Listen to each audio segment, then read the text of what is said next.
What is going on, everybody, and welcome back to another episode. I'm just all over the place. Welcome back to the NHL Strategy Show, sponsored by Prize Picks. I am your host, Josh Harris. We got a big old 10-game slate tonight. Of course, this is the first show that we have a show on right after us, and it's the biggest slate, so we got to get in. We got to get out. Joined, as always, by my esteemed colleague, Michael Clifford, Slim Cliffy. I got to go with the steamroller puns until it's gone. How you doing today? Not too bad. Yeah, Steamroller was back at it again today. Steamroller last night playing DFS, and then Steamroller again this morning in the street behind me. I didn't do that well. A little less than half my entries back. Just didn't have the right combinations with Colorado, especially with Anaheim and that Anaheim-Seattle game going ham. We did see some decent nights, though. I'm going to bring one up here real quick. Matt Wiley, people might know him through PGA DFS or through Twitter. He took down first place in the spin for a whopping $100,000. You can see his lineup right on your screen. McDavid, McKinnon, Rantanen, Nichushkin, Lehkonen, and Gerard. Edmonton plus a big Colorado stack. And then you had Justin Schultz, cheap power play defenseman. Troy Terry, completely mispriced last night. 3,700, had a monster night, 31.9. And of course, John Gibson adding a late assist to help anybody that used John Gibson last night. So congrats to Matt Wiley. How did you do last night? You're a one lineup guy. What'd you go with? Yeah, I used Colorado one. I had some Carolina, which wasn't great. And I had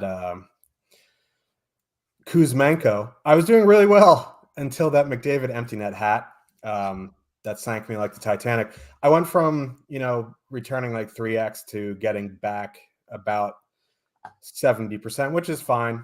I mean, the danger you're doing when you're fading cheap McDavid going up against the Canucks.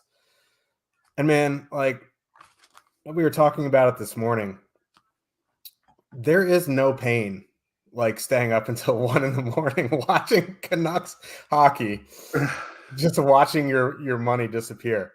And like, okay, I know, like on the weekends, if you followed our show, our unofficial sponsor is Bang Energy, and like after hockey season ended last year, I stopped drinking all caffeine. I haven't had caffeine in probably 6 months. 2 days into the season after watching Canucks hockey, Bang is back, baby. We'll see you Saturday morning. Yeah. Like, oh man. Yeah. That was so painful staying up, but yeah, I feel that pain. At least the Canucks are better to watch now. 3 or 4 years ago, staying up late for those games was absolutely brutal. At least it was an entertaining game. Yeah. I mean, it was like the Canucks went out and Edmonton looked awful. Then Canucks looked awful. And then it's just, why am I doing this to myself on a Wednesday? You know what I mean? But anyway, please give us a like and subscribe.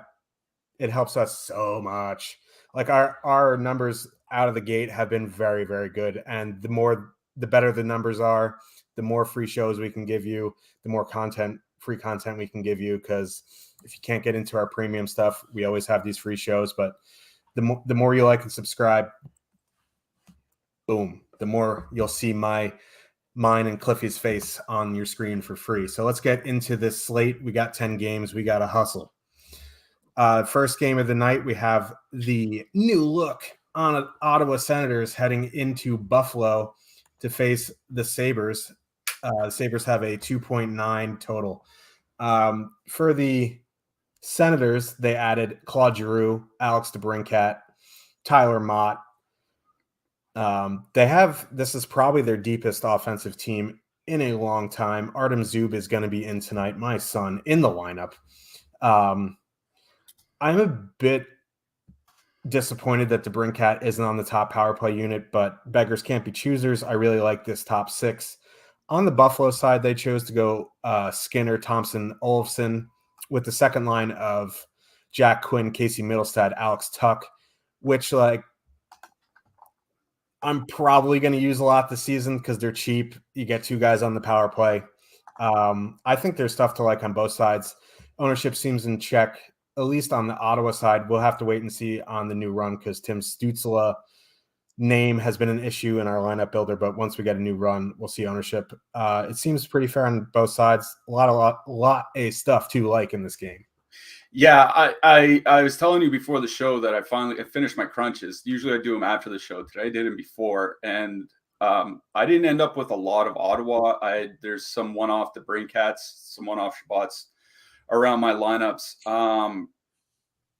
What's worrying me is for the Ottawa side is the top line with Stützle and Tkachuk. To play them, you kind of have to take a little bit of a leap of faith with Stützle because him and Tkachuk really didn't play well together last year, and they had a pretty sizable sample, nearly 250 minutes together, which is like a quarter of the season. 42% expected goal share, 2.9 goals scored. Like the actual goals scored isn't bad, but it's not great, and it's not as if this is a cheap line, right? Like this Ottawa line, if you include Stützle, is going to be expensive. And same thing with the second line. They're going to be expensive. Is Buffalo's defense going to be a little bit better this year? I think it should be. Owen Power, the rookie, looked good at the end of last year. Certainly should add a little bit to that blue line. They added our old buddy Ilya Lyubushkin, the Boucher. Hopefully, those two guys can kind of settle the defense a little bit. And Buffalo themselves look like a reasonably deep team. So I think I'm going to go with some one-offs on the Ottawa side. Like you said, the ownership looks very much in check. So if you want to pivot away from what could be a higher owned like Calgary top line or a higher owned Minnesota top line or something like that, and you want to go to a much lower owned Ottawa 1 or Ottawa 2, no issue. For me personally, I'm leaning more towards the Buffalo side here. Ottawa's penalty kill was pretty bad last year, and they didn't add anybody that I could see would help that.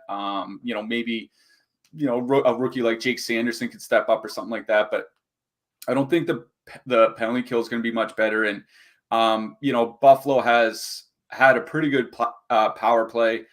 Skinner and Thompson especially played really, really well together, both at 5-on-5 and on the power play. So I do like Buffalo's top line here tonight. They're coming in with very reasonable ownership. I'll just bring that up real quick for the viewers. You can see Buffalo's top line, about 5.5%, top two stacks, 7.5% ownership. So there's nothing too concerning there when you're looking at Buffalo ownership. Reasonably cheap as well. Like I thought they might be higher owned and for what their price is, but 15.3 on DraftKings. I don't think you can complain about that. So Buffalo 1, maybe sneak in, some Dahlin, maybe sneak a power play stack and add Casey Middlestad or Alex Tucker or something like that. But that's where I'm looking in this game. Mostly Buffalo 1, maybe some Buffalo power play. Yeah, that is a very good point because Brady Tkachuk had much better numbers with Josh Norris last season. Maybe they end up playing well together. The numbers say they need to work on it. But, they are like Stützle is a year older now. We'll see. Like I had some reservations about Ottawa this morning as well. Buffalo has improved. They just signed Matthias Samuelsson to that big contract because he's good defensively. Owen Power is in the lineup now. Their third pair isn't just a bunch of cones. So like maybe they do improve a little bit on the blue line. Now their forwards defensively had some issues once you got past that Tage Thompson line, which still wasn't that great defensively last year. So yeah, if you want to go into Ottawa, and you want to stack Ottawa, by all means do it. It is a 10-game slate. I play 1 to 3 lineups. It's going to be tough for me to get to full stacking some Ottawa tonight. I do like the Buffalo side, like you said. Senators, not the best on the penalty kill. Tage Thompson, Jeff Skinner on that top power play on the top line. Casey Middlestad, Alex Tuck on that second line top power play. There's stuff to like on those two lines. So, yeah, I don't know if I'd full stack anything on Buffalo, but I'd be definitely taking some pieces on the power play. Moving to the blue line, at least on the Senator side, if you're going to do anything with, either of the top 6, I think, you can go Chabot. Chabot, I think, makes for a fine one-off. He is very expensive, though, at 6,700. So, that's more for like mid-range builds with expensive D-man. Chabot would be a good one-off. Zub, 3,500 is okay. Other than that, the guys are a little bit too expensive for my taste. On the Buffalo side, it's probably Rasmus Dahlin or maybe some Owen Power. That's about it. What do you think? Yeah, I think it's just the power play guys for me in this game. Like you said, if you want to drop down to Zub, I think that's fine. He should play enough minutes. But yeah, my note for this game on the defenseman is I think a lot of them are overpriced. So probably look elsewhere unless, like I said, I might have a couple one-offs. Yep. And we'll get to goalies at the end. I just want to make sure we get through all the 10 games before we have to run away for the next show. So let's get to the next game. We have the New Jersey Devils with a 3.2 total heading into the new John Tortorella Philadelphia Flyers. Man, sorry, Mike Lawrence. That's going to be quite a season. 2.8 total for the Flyers. Some notes for the Devils. Nico Hischier is out tonight. The coach was just kind of like, yeah, I don't know. We might have this guy here, that guy there. I'm not going to really tell you anything. But luckily, it is a 7 p.m. Eastern start. We'll get warm-ups. I'm going to make a guess that's Palat, Hughes, Mercer, Tatar, Haula, Holtz. But we'll wait and see. Could be wrong. On the Flyer side, bunch of injuries there. Rasmus Ristolainen is day-to-day with an injury. And then, obviously, Sean Couturier is out. So their top line is Scott Lawton, Kevin Hayes, Travis Konechny. Second line of Van Riemsdyk, Frost, and Wade Allison. Joel Farabee, very cheap on the power play on the third line. Now, Jack Hughes, to me, is still underpriced despite not having, Jesper Bratt with him. He could end up being with him, but as the assumption right now, he's not. The Flyers look awful defensively. Like, I do like Carter Hart as a goalie, but this lineup just does not scream defense. So I like a lot on the Devils side, despite there being unknowns on the lines, which actually could help bring down their ownership a little bit. On the Flyer side, maybe a one-off Konechny, but I want to get your thoughts on this game. Yeah, I think the one thing that kind of works out here for the lineups is, except for Jesper Bratt, there are groups of wingers that are all priced together, at least over on DraftKings, right? Bratt's expensive, but Palat, Sharangovich, and Mercer all within $300 of each other. Then you have Holtz, Tatar, and Zetterlund all within $500 of each other. So, if there is something funky with the wingers, you can probably swap easily unless it's a really weird combo. But yeah, we don't know what the line is going to be like. I feel pretty confident that Hughes and Palat are going to stick together at least. So that's a two-man that I'm going with a fair bit. Maybe add Dougie Hamilton or Damon Severson on the blue line. But I think, you say Hughes is too cheap. I think Palat's too cheap. Palat is priced like he's still playing with Anthony Cirelli in Tampa Bay and not getting power play time. He's playing with Jack Hughes and getting top power play minutes. It wouldn't surprise me, to see Palat go from 4,400 to 5,600 in a week or 2 weeks time, right? So I do like that duo of Hughes and Palat a fair bit here tonight. The Flyers side's kind of interesting to me here. I no interest in Flyers second and third lines, but that top line with Hayes and Konechny, they actually weren't bad together last year. About a 48% expected goal share, 49%, which is on that Flyers team it's not bad at all. And 3.3 actual goals scored in 235 minutes together. So, I don't think the Flyers are going to carry much ownership here tonight. if we look at our top stacks tool coming in, under 5% owned, they are fairly cheap. I don't, their team total isn't that far off from the Buffalo team we just talked about. So, I don't really hate even going to Hayes and Konechny, but I think more than anything, I like Palat and Hughes out of this game. Correlation on the power play, correlation at even strength. With Sean Couturier and Ryan Ellis injured, there's no defense pairing or forward line that I'm worried about defensively from the Flyers here. I just 3.2 total kind of speaks for itself. I'm going to be on Palat and Hughes in this game. Yeah, and to just further reiterate the Flyers top line, last year the Devils took a ton of penalties and they struggled on the penalty kill. Now Mackenzie Blackwood is healthy. Andre Palat is a very good penalty killer. But if the Devils take 4 or 5 penalties, you could see, Hayes, Konechny get in on some power play action there. And John Tortorella has been very outspoken about Travis Konechny shooting the puck more, which is nice to hear. 4,900 for someone who's going to shoot the puck. Sign me up. On the blue line, I really just think, obviously it's the power play guys. Like you said, Palat's underpriced. I said Hughes is underpriced. Dougie Hamilton, probably underpriced. 6,400. He was up in the mid 7s to high 7s at times last year. Dougie Hamilton for me. Damon Severson is fine if you need the savings. He runs that second power play unit. He sees the minutes. On the Flyer side, it's probably going to be Tony DeAngelo. For me, he is a little bit expensive. Provorov's a little bit more expensive, but DeAngelo's on that top unit. Sanheim's a little too expensive for my taste. If you really need a punt, I guess Justin Braun is fine, but not much confidence in the Flyers blue line tonight.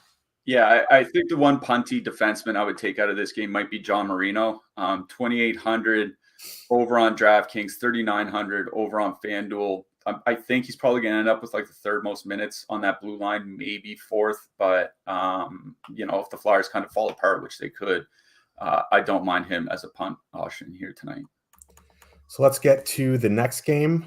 We are a team, the Arizona Coyotes with a 2.3 total heading into Pittsburgh to face the Penguins. The Penguins have a 4.1 total. There's really not much to say about the Coyotes. This is one of the worst rosters in the last decade, 2 decades, since the 1600s, since the French Revolution. Like, this team is just bad. So I don't know. Jake is probably going all in on the Coyotes tonight. He loves his Keller Schmaltz, which actually, like, Keller, Boyd, Schmaltz isn't the worst line. This just isn't the matchup for it. On the Penguin side, they're going Gensel, Crosby, Ricard Raquel. The second line of Zucker, Malkin, Rust. It kind of splits up the power play correlation a little bit. I generally liked stacking Pittsburgh mostly. Well, one, they're a very good line. 2, they had power play correlation. Not in love with Raquel being on the second power play unit, but this is the Coyotes. They're missing Jacob Chikrin. Their blue line is a mess. There is a lot to like on the Pittsburgh side. They have a 4.1 total with not a lot of ownership. What are you doing here? In the Power Plays article I wrote up today, I wrote up about Brian Rust, winger on the second line for Pittsburgh, relatively cheap, playing with Evgeny Malkin on the top power play unit. And I wrote him up because Evgeny Malkin's just one of those guys that gets injured a lot. But when he's in the lineup playing with Brian Rust, they're really, really, really good together. 3.7 expected goals generated, 3.9 actual goals in just over 100 minutes together last year.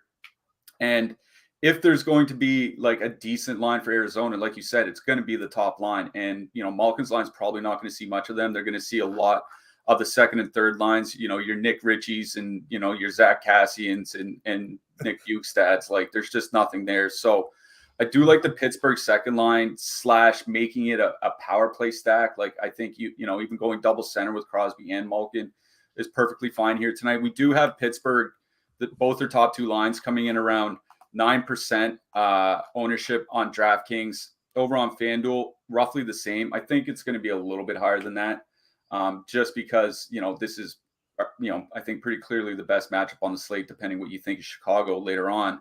But I do like, a Pittsburgh power play, Pittsburgh 2 stack here. I'm not sure I would just flat out even strength stack Pittsburgh 1. The only reason for that, fairly expensive Ricard Raquel. Obviously playing with Crosby and Gensel, he can do a lot of damage, but I just see him, I'd rather just pay down for Jason Zucker on the second line. You know what I mean? So like Pittsburgh 2, Arizona 1 is an interesting play here tonight. I agree with you. I don't think it's necessarily a matchup. Like, you don't have to chase them on a 10-teamer unless you're playing 100 or 150 lineups or something like that, right? But they do have good expected goals and actual goal scoring numbers, good for Arizona anyway. And I think if Keller was playing anywhere else, literally anywhere else in the league, he would be a household name. But there's just not a lot to get excited about on the Arizona side. So for me, it's Pittsburgh 2/Pittsburgh power play, and then moving on. Yeah, like I'm in agreement there. I will say, yeah, I kind of agree with Raquel. Like, I wish he was on the top power play. That would change my stance a little bit on Pittsburgh 1. I think you can power play stack. But if, with all things being equal, I'd take the salary savings, go to that second line. They avoid the Boyd matchup. There's just, after the top line, it's just a bunch of guys with a bunch of vowels in their names, and they're just there. So, yeah, Pittsburgh 2, probably my favorite line in this game. On the blue line, on the Arizona side, without Chychrun, well, even with Chychrun, Gostisbehere was seeing top power play time, 5,900, a little overpriced for me. Maybe I'll punt with, JJ Moser or Troy Stetcher, but you're not getting a massive discount. They're still over 3K. If they're like 2,700 and you're down to your last guy, then that's fine. But Dyson Mayo, 4,400 is going to be no for me. On the Pittsburgh side, Crystal Tang with your power play stacks. And that's really about it. Like Petrie, I guess you can play Petrie, but for 5,300 and his season last year, moving to a new team, that price worries me a little bit. Yeah, Petrie. I was going to mention Petrie because he's pretty cheap over on FanDuel. He's only 4,700.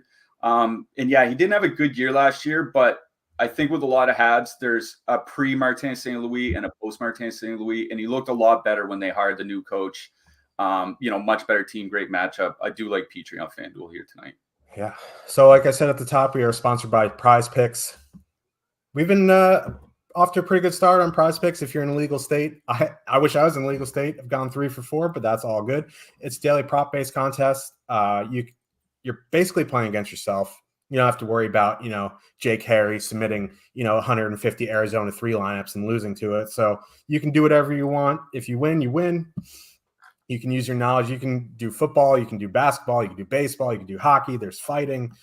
You can mix and match. But this is a hockey show, so we do hockey picks. But also, if you click the link in the description of this show, you get 1 free month of Stokastic Plus Platinum and up to $100 deposit match bonus when you sign up and make a deposit with Prize Picks. That's a no-brainer. If you're using Prize Picks and you haven't signed up yet, get your 1 free month, get your deposit match, free money, free tools.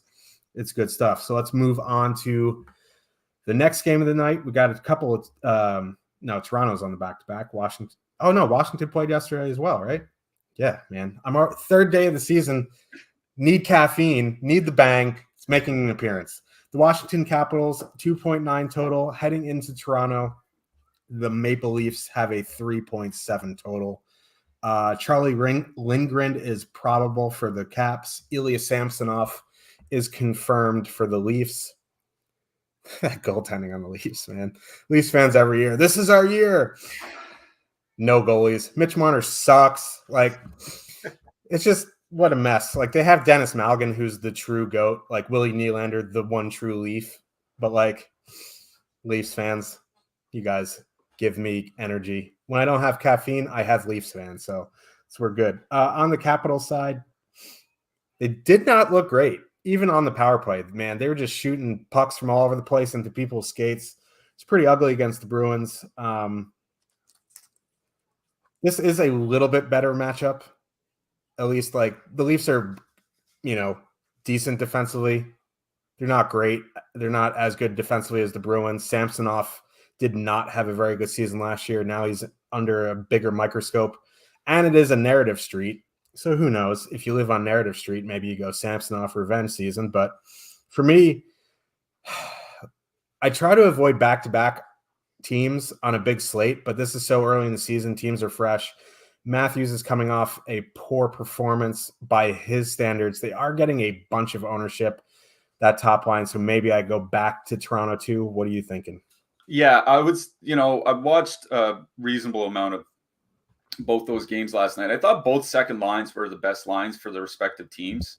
I thought Mantha and Dylan Strome looked pretty good for Washington, and then Tavares, Nylander, and Mulligan.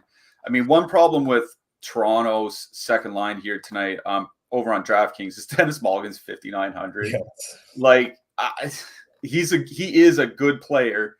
I think he's going to play well on that second line, but more expensive than Nichushkin or Bratt or Panarin or Marsh. So like, I gotta think it's kind of a mispricing, right? I just, he's $4,000 on FanDuel. I don't know what DK's thinking here. What I'll say about Washington last night is I don't think they necessarily played bad. They started slow. It was just when they made a mistake, it was like they compounded mistakes, right? It was like, somebody would miss a pass, and then the guy that missed the pass would stop skating, and then the guy that stopped skating would skate slowly to the bench, and the guy coming off, that type of thing. As long as they just weren't compounding the mistakes, once the first 10 minutes was over with, they seemed to play pretty well. I don't mind Washington here, but I think it's all about the Toronto side. Like, Charlie Lindgren is a complete unknown quantity in net. Yeah. He was in the I think it was the Montreal system for quite a while. Montreal and Nashville, if I'm not mistaken. Yeah. But he can never break through to the NHL level. And Nashville definitely had good goaltending depth. Montreal, with Carey Price's injuries over the last 3 or 4 years, absolutely did not. So the fact that he couldn't get anywhere close to regular minutes for Montreal is concerning, and now you're throwing him in a back-to-back against the Toronto Maple Leafs. I think there's a really good argument for playing Toronto 1 here tonight. Over on FanDuel, they're not carrying any ownership whatsoever. We got them at like 1 or 2% because of the pricing. They're going to be higher on DraftKings, but honestly, I think it's fine because of the goaltending matchup in particular. Like, Toronto can generate against anybody. The Toronto top line, maybe they didn't look great last night, but, can't judge everything off one game. They're still... For Marner, you can. Well, you can. We were still, Toronto was still... They still had the best line in the league last season. So I do like Toronto 1 here tonight. I think, the slate's big enough, and I do have, I think, a couple contrarian spots where I'm going to end up with some one-off Matthews, just because there are some cheaper lines that I like. So, Toronto 1, maybe some one-off Matthews. That's kind of the direction I would go here. If you're playing the Washington side, like, I don't think you ever play Washington without Ovechkin. So maybe like Ovechkin and Strome or something like that, just to keep it relatively cheap. I think Strome and Mantha is kind of fine, but I think Strome and Ovechkin would be kind of the duo that I would attack here. But for me, this is about Toronto, and it's about Toronto's top line. Yeah. And if you're worried about the ownership on DraftKings, like, they're going to be owned just full stack. You know what I mean? Because Marner got a $1,000 price bump. He was 6,900 yesterday. He's up to 7,900. Just full stack the line. Matthews is always going to be the highest owned guy of that stack. Morgan Riley not coming with much ownership. So if you want to include him, I know he has his issues as well for DFS at his price of 6,900. But, if you think they're going to get there on the power play, you include Riley. If you're still concerned about the ownership, maybe you do like a Matthews, Marner, Nylander, or Matthews, Marner, Tavares, just to get a little bit different. But yeah, I'm on board with the Leafs night. On the blue lines, I honestly just think it's the power play guys or bust. The Toronto guys are a little bit too expensive for what they do out. I mean, unless you're getting points for giving the other team goals, Jake Muzzin elite play, but you don't get points for giving the other team goals. So it's Morgan Riley and John Carlson for me. If you want to punt, like, there just isn't great punts here. Like, Martin Fehervary is a little bit overpriced for me on DraftKings. If he was like 31, I'd consider it, but power play guys for me. Yep. I don't think I'm playing much for defensemen out of this game, so we can probably get to the next one. Next game of the night, we have the Florida Panthers heading into Long Island, which is miserable. The New York Islanders have a 2.8 total. It's going to be Sergei Bobrovsky against Ilya Sorokin. Now, the Panthers have a bunch of new guys, maybe not a bunch, but most notably Matty Tkachuk. He has come over from the Flames. Colin White has come over from the Sens. I like the Panthers. I don't think the Islanders are very good. I think Ilya Sorokin is good. So, like, this is one of those spots where, like, the Panthers have a nice total. They have nice ownership. But they're going up against the goalie I don't like stacking against. So what are you doing here? Yeah, that's the whole issue here is, like, I think Sorokin is probably one of the 5 best goalies in hockey. So, you know, it always feels bad stacking against him. But the Islanders kind of fell apart defensively last year. They turned it around in the second half of the season, but they still weren't great defensively. Certainly not the team they were, 2 or 3 years ago. And the Florida top line with Verhaeghe and Reinhart, like Barkov and Verhaeghe on the Florida top line have just been absolutely dynamic for most of their career. I know people, myself included, think like, Florida's probably going to be a weaker defensive team without Mackenzie Weegar. But, when Barkov and Verhaeghe were playing with Gustav Forsling, who's going to take Weegar's spot, they're generating nearly 4 goals per 60 minutes and 5-on-5. Like, that Florida top line is going to be dominant. And the way the Islanders do their line matching, you'll see a lot of third and fourth lines from the Islanders going out against Florida's top line intentionally. So I think this is, with the ownership very much in check, like we're looking under 4% for the first and second lines for Florida. I like the Florida top line here in this game. It's one of those spots you don't need a lot of them if you're playing 20 lineups like me, maybe, 2-3 lineups or something like that. I just think this is an elite line. And anytime I can get an elite line at low single-digit ownership, like I really try not to pass it up. So I do like the Florida top line. On the flip side, I also like the Barzal line here from the Islanders. Now, they're going to be coming in with more ownership because they're really, really cheap. But Barzal and Parise and Palmieri have actually had pretty good numbers together last year. 3 expected goals generated per 60 minutes, 3.5 actual goals. Numbers are always going to have always been strong with Barzal and Palmieri on the ice together. Fairly cheap over on FanDuel or over on DraftKings. Sorry. Over on FanDuel, still not expensive at all. And the way, like I said, the Islanders do their line matching, you'll see third, fourth lines out against the top line. You'll see Barzal against the other team's third and fourth lines quite a bit. And I think the one area Florida's depth really took a hit, aside from losing Weegar, is in that bottom 6. Like that third line doesn't look that great to me. Lundell might be a really good player, but he didn't play well without Mason Marchment on his wing last year. Marchment's in Dallas now. So I'm definitely going to be taking some stabs on that New York Islanders top line. Probably, definitely having Barzal in my lineups and then matching either Parise or Palmieri, sometimes both with them. So I think it's both top lines for me out of this game. Lines to other people, but I do like both top lines for different reasons here. Yeah. And just to add on to Florida here, last year we're just like power play stack, power play stack, power play stack, Florida 2, power play stack. This year, I don't know how their power play is going to be because, like, everyone on the power play is a net front guy. Tkachuk, renowned net front guy for the Flames. Barkov played the net front last year. Sam Reinhart, yeah, he plays on the bumper, but like he's kind of a net front guy. Doesn't really shoot. Then they're going with Ekblad and Montour. Like Montour is cheap, and I think he's a good play in the blue line. But like, who's shooting the puck there? Like, this is where they really needed Anthony Duclair, and he's out for the season with an injury, or even Sam Bennett. I kind of worry about this power play, like them getting too cute and passing, just pass, no one shooting. I guess Aaron Ekblad is going to go bombs away from the point, which is nice. But yeah, I'm in agreement on that top line though. Like Barkov or Hagee, just bonkers numbers. Nice to see Sam Reinhart up there. I did like him playing with Anton Lundell last year, but Reinhart with Barkov or Hagee is going to be real nice.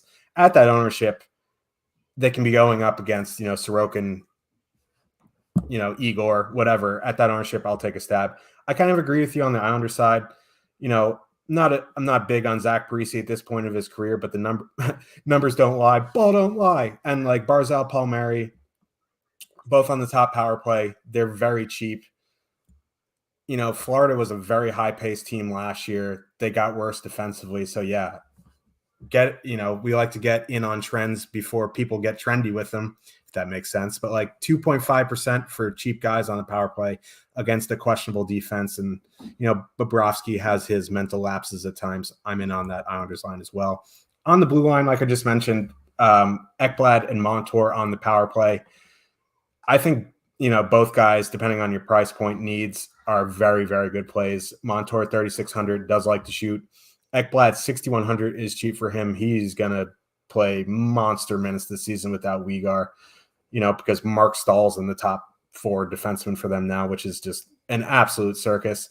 On the Islanders side, Noah Dobson for me. Again, the other guys are just in no man's land with the price. I guess Romanoff at 3,800, if you're looking for blocks, is fine. Pulak is kind of like a Jacob Trouba type player. He can get you the combo meal. So yeah, that's where I'm at on the blue line. Yeah, no, I wrote up Noah Dobson in the picks article today, free for anybody to read over on Stokastic.com. Do like him on DraftKings, more so on DraftKings because the peripherals matter. He can put up really good peripherals. That's honestly about it. Don't mind Forsling if you need a mid-price guy. Certainly Montour if you need somebody cheaper. But I think Dobson is the one blue liner I like the most here. So let's move to my main event of the evening. The Stanley Cup contenders, New York Rangers, the 2.8 total going into Jake's Minnesota Wild. He can't really be a sport. The dude wears short shorts on vacation. He's showing off the Quadzilla. He missed a few leg days though, man. If you're going to wear some short shorts, don't skip leg day.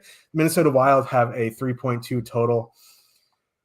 Vitaly Kravtsov out with an upper body injury. It's not serious, but he's going to miss this game. Alexis Lafreniere is going to move up to the second line with Panarin and Trocheck, leaving that third line with VC, Hedl, and Goudreau, which is, boy. But that top line of Kreider, Zibanejad, and Kakko still together. On the Wild side, it's, as always, going to be Kaprizov, Hartman, Zuccarello, one of our favorite lines now. Jordan Greenway, not there. Tyson Yost taking his spot. And, they're really going to miss Kevin Fiala as well. Now, Joel Eriksson always takes top comp. He's going to get the Zibanejad line. That's going to leave Kaprizov, Hartman, Zuccarello going up against the middle six of the Rangers. We love the Minnesota Wild line. Again, the problem is they're going into a goalie, which I hate stacking against, but there is some stuff to like on both sides here. Yeah, definitely the Minnesota top line is one that stands out for me. Just bring up our top stacks tool here real quick. Over on DraftKings, top 5 lines by leverage, which is top 2 stack percentage minus ownership share. Over on DraftKings, they're the 5th best leverage line, very reasonably priced as well. Over on FanDuel, they're a second most leverage line because they are reasonably expensive, but only coming in 3% expected ownership over on FanDuel. So obviously, if you're going to play Minnesota, this isn't a bad spot to do it, I think. Especially where, you're right, losing Fiala hurts a lot, and that makes me very concerned for their second and third lines and their ability to score, especially where they have Marco Rossi on the 4th line. It really shocked me that they didn't have him with Matt Boldy. But Minnesota's, like you said, is going to be going into the middle 6 against the Rangers. I think they're probably going to play a fair bit of minutes. They kind of look like Dallas did to me last year, where they very well could be a one-line scoring team. They're going to need that one line to do real well. So in my lineups, I didn't get to any full-line Minnesota stacks, but I honestly do have a fair bit of one-off Kaprizovs. So I don't mind that Minnesota top line here tonight. We should also mention when we talk about matchups, every line doesn't match up against every line, a specific line every shift. And we also get our data from a buddy of ours. His name's Adam Daly Fry. Find him at Line Matching on Twitter. It's a subscription outside of Stokastic. It's not something that we offer. It's something that we go and get ourselves, but something that we use on a daily basis for our DFS. And it's one reason, why we know a Minnesota top line is going to be getting, second, third, fourth line matchups. So do like Minnesota top line here. One of my rules of thumb is to not stack going into Minnesota. Minnesota tends to be a really, really good defensive team. Now, whether they will be this year, it's always up in the air. But, the Rangers kind of live and die on the power play. Minnesota usually has a pretty good penalty kill. Last year was no exception. Not great, but certainly in the middle of the league. So I'm probably out on the Rangers here tonight. I don't mind a one-off Lafreniere because he's so cheap. Going to be playing on the second line with Trocheck and Panarin. So if you want a one-off, a super cheap Lafreniere, I'm good with that. But for me, if I'm stacking a line, it's the Minnesota top line or nothing. Yeah, I'm kind of in agreement. Like, I don't think I'm really going to stack the Rangers top line. Like, Yost is good defensively.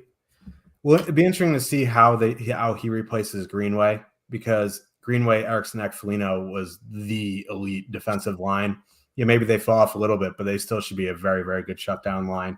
Don't really like, stacking the Rangers for 5-on-5 prowess anyway. So, Panarin's cheaper than Dennis Malgin. If you want to one off him, I guess that's fine. But like, he's not a huge shooter, so maybe not too much from the Rangers side. I'm on Minnesota. Like my two most favorite plays in this game are Minnesota 1 and Igor. So like, don't, take what you will from that.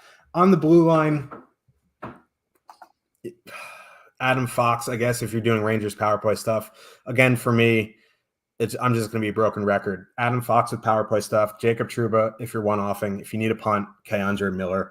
On the Wild side, Kale and Addison running the top power play unit at min price. If you're min price on the top power play unit, it doesn't really matter if you're going up against a brick wall net. Like, I'll take a couple stabs on that. Jared Spurgeon, 4,400, I think is fine. Even Brodin and Dumba for their price, I'm fine with as well. Yeah, I will say, at least over on DraftKings, this is probably a good game to go get your punty defenseman. Like you said, K'Andre Miller. He's only 2,700. Certainly fine. Could block some shots over on DraftKings. And then Kalen Addison running top power play unit, like you said. And Jacob Middleton might not get a ton of minutes, but he's a big shot blocker. And at that super cheap price, if all he does is get the shot block bonus on DraftKings, you're fine with it. So Middleton, Addison, Miller are probably the punty defensemen. They're among my favorites on the entire slate. They just happen to be in the same game. Yeah. And I saw a couple people in chat mentioning that they don't really pay for premium because they can't afford it. Oh, baby, do we have a deal for you?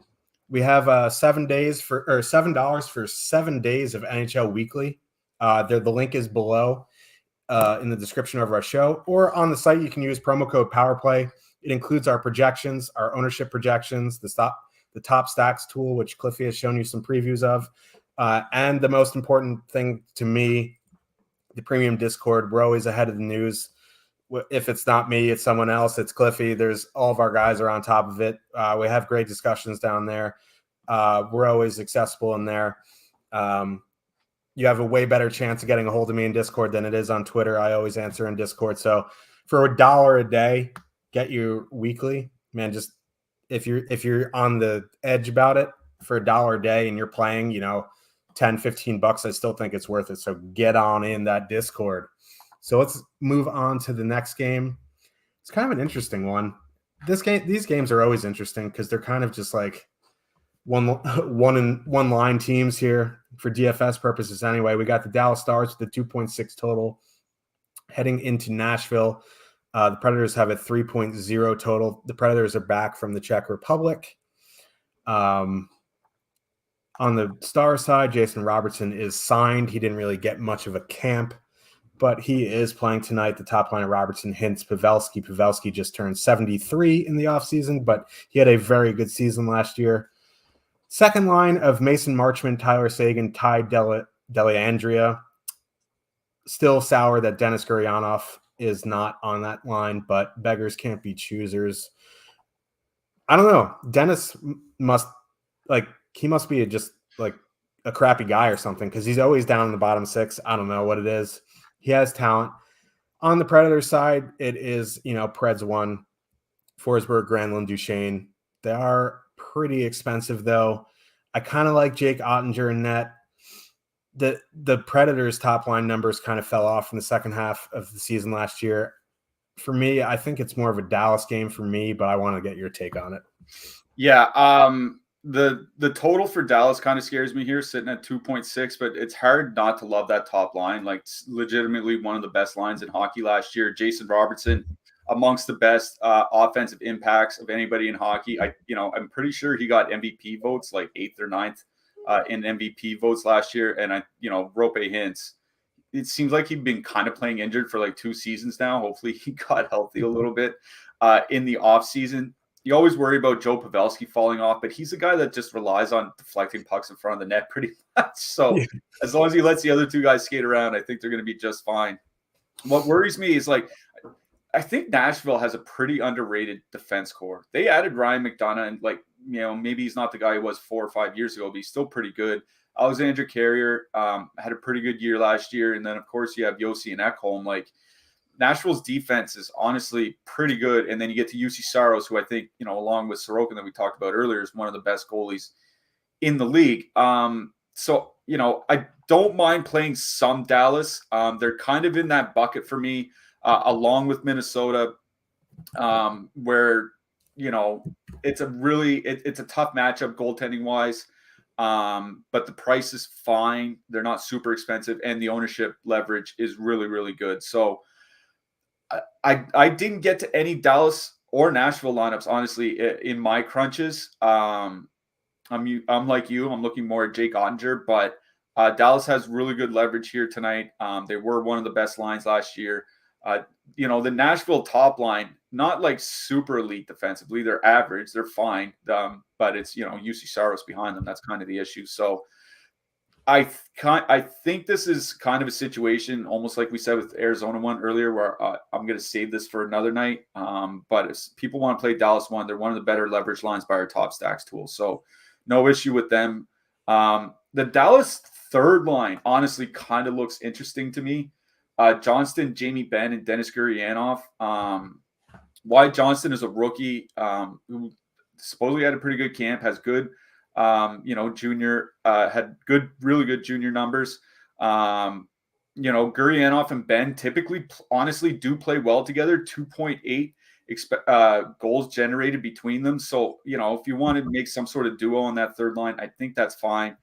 Honestly, for me, out of this game, it's going to be taking Jake Ottinger more than anything. I don't think I'm going to be taking a lot of stacks, but I do, people want to go with that Dallas top line. I agree. They're very, very well leveraged by our top stacks tool. Yeah, and one thing I'll add on for Dallas one, last year anyway, Nashville really struggled on the penalty kill. They did add Ryan McDonagh, who is a pretty good penalty killer, but I don't think one player is going to make a massive difference. So yeah, at 3%, I don't know if I'll get there in 1 to 3, but like for a 3% line fully correlated on the power play going against the team with a poor PK, I will definitely take some stabs. On the blue line, your boy Miro Heiskanen taking over power play 1 time, which is going to be fun. Hopefully he starts shooting more. My estranged son, Nils Lundqvist, is now on the Stars. He's 3,200. I'll wait and see on him. I think, Colin Miller is an okay punt. And then on the Nashville side, Yossi is the obvious play. He is expensive, though. Other than that, maybe I'll take a stab on McDonagh, but he's kind of priced in no man's land. Yeah, there's not a whole lot I really like for defensemen in this game. I think Lindell could get the block bonus on DK. Like, he's a guy that I paired a fair bit with Jake Ottinger and net. So I think Lindell's fine. I think Heiskanen is a little bit overpriced. Obviously, you can play Yossi anytime. That's kind of so Lindell or Yossi are probably 2 guys I'd look at. Yep, we got a little under 10 minutes. We got 3 games to get to, so let's rock and roll. We got the Colorado Avalanche, 3.0 total going into Calgary. The Flames have a 3.4 total.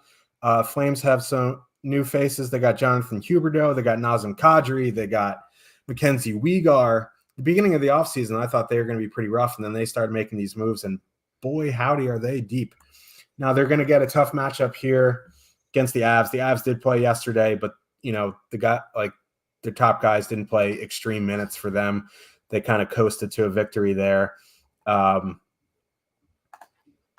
don't know. The Flames look like they're going to be very good defensively. Avs ownership on that top line coming in low. They're kind of a matchup proof line. I kind of like stuff on both sides here. What are you thinking? Yeah, I mean, Calgary, they might have lost, swapped out some players, but they're mostly offensive players, right? Like their penalty killers didn't really change around a lot. In Colorado, they really relied on the power play there yesterday. Not sure they can do that again going into Calgary. Like I'll never begrudge somebody for playing Colorado. Obviously, coming in with fine ownership, but back to back on the road in Calgary is just not one of those spots where I want to do it. So I'm out on the Colorado forwards. I wrote up the Calgary top line in my stacks article. There is no sample with them, obviously, with Huberdeau coming in. Lindholm and Toffoli really haven't played much together. But you just look at what the three players can do, right? Like Lindholm, pretty good two-way center.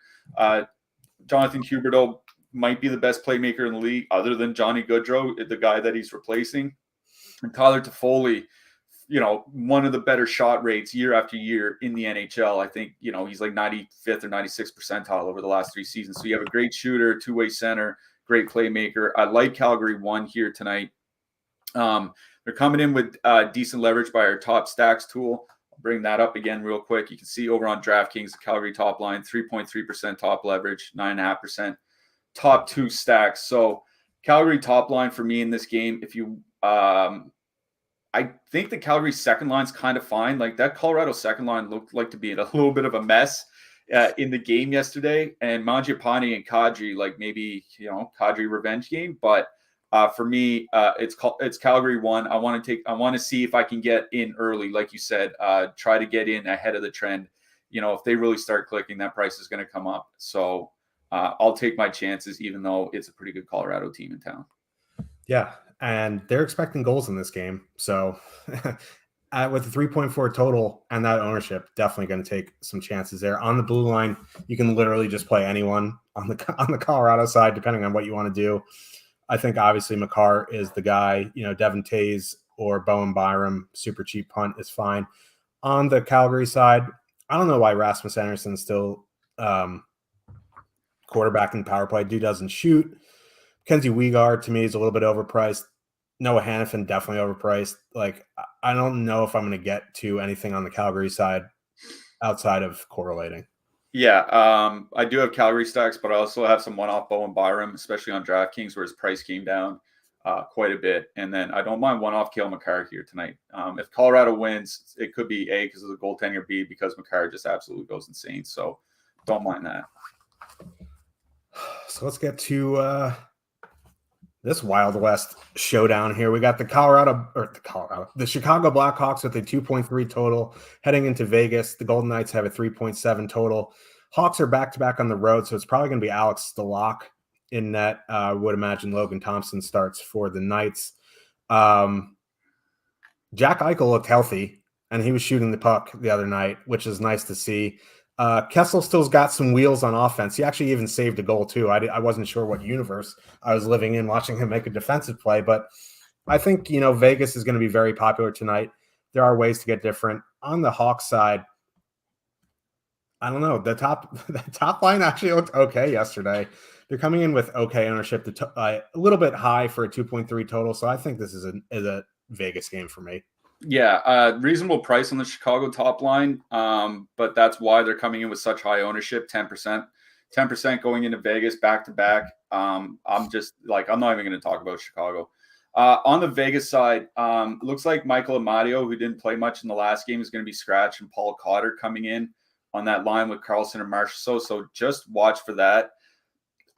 I know the ownership's high on Vegas, but Alex Stalock, for people that don't know, he got COVID and then got heart problems and then missed a lot of time and then came back and played in the AHL last year and got absolutely obliterated in the AHL.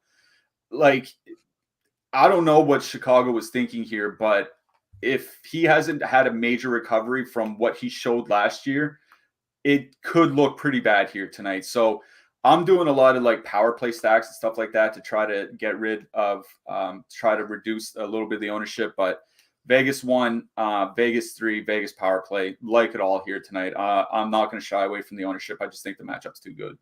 Yeah, and the Blackhawks took a bunch. Well, they had a lot of trouble with Colorado's speed last night, but they did take a lot of penalties. So power play stack for me. Let's get to that last game before we gotta get out of here. We got the Seattle Kraken with a 2.6 total heading into Los Angeles. Our Kings have a 3.4 total. A lot of ownership on the Kings here. Their price is reasonable. Coming off not the best game. Our boy Party Marty Jones confirmed for the Kraken. Seattle actually looked pretty good. They kind of faded late there. Back-to-back on the road, probably going to avoid them. This is a Kings game for me. Yeah, it is a Kings game. And one thing to mention, I believe Sean Dursey and Victor Arvidsson are going to be out tonight. And if Victor Arvidsson's out, that opens a spot both on the second line and the top power play unit. I don't know who would take his place. I'm hoping it's Arthur Kaliev, but man, the problem is that this is the last game on the slate, 10:30 Eastern. There's no other game to swap to if there's really weird line combinations. So I'm playing it safe with Los Angeles. I'm just going to go with the top line, Kempe, Kopitar, and Fiala. Seattle did look good last night, but man, they're starting Martin Jones. Martin Jones is a bad goalie. That's the thing that's going to sink Seattle this year. It's going to be bad goaltending. So, there is a lot of chalk both in the last game on Vegas and this game in Los Angeles, but I really do like that Kings top line.